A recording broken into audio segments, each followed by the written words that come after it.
Alright, so I first want to address what my partner said about if the exclusionary rule was abolished, then all our amendment rights from the Constitution would be easily violated. So she's true in the fact that without the exclusionary rule, yes, our Fourth Amendment right, which is we're protected against unreasonable search and seizures, any the police would have the power to use any evidence that they gain however way that they wanted, which would give more power to the police and prosecutors. In addition, it also is related to our Fifth and Sixth Amendment rights. So our Fifth Amendment right is defendants are protected from being self-incriminated, and if we abolish the exclusionary rule, then any evidence gained from being self-incriminated would be also admissible in court. And then also a Sixth Amendment right, which is that we are allowed legal counsel. Without the exclusionary rule,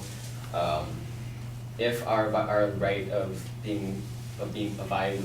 not getting legal counsel, any evidence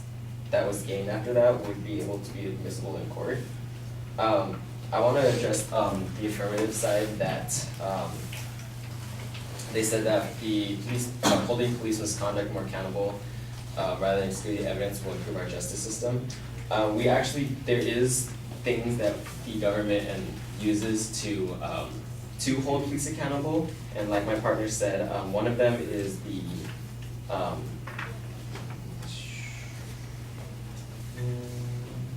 the qualified immunity law, which just to remind you guys is qualified immunity is a type of legal immunity, and it actually protects two interests, and one would be the need to hold public officials accountable when they exercise power irresponsibly, and also to shield officials from harassment, distraction, and liability when they perform their duties reasonably. So this law both is to hold law enforcement officials accountable for their actions, but also protects people from malicious intent to blame them for,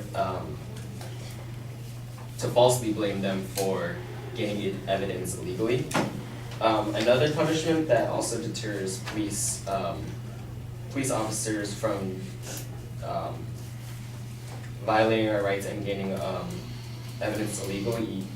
are torts, which are the torts as defined by the Cornell University is the primary aims of a tort law are to provide relief to injured parties from harms caused by others, to impose liability on parties reasonable for harm, and to deter others from committing harmful acts. So the tort law is another deterrent for officers, because if they do violate our rights and they are and they do gain evidence that would be removed from the Exclusionary Act, they would be subject to legal and financial consequences. So that holds police accountable.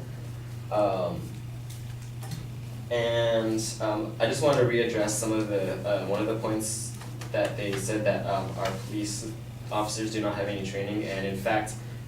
with our newest inventions in technology, we are implementing things such as body cameras, and I just want to use one of the statements that I found that it is a way to record and gather evidence to supplement an officer's account of an arrest. With actual footage of an arrest, we no longer have to rely solely on police officers' memory and subsequent report of an encounter with the defendant. Prosecutors can roll out footage of the encounter and use it to reaffirm the officer's account. So a lot of the problems with the exclusionary rule is that police officers are violating our rights and gaining evidence illegally, but with the new body cam technology, we'd be able to hold them accountable, and it would deter them from violating our rights even more. Thank you.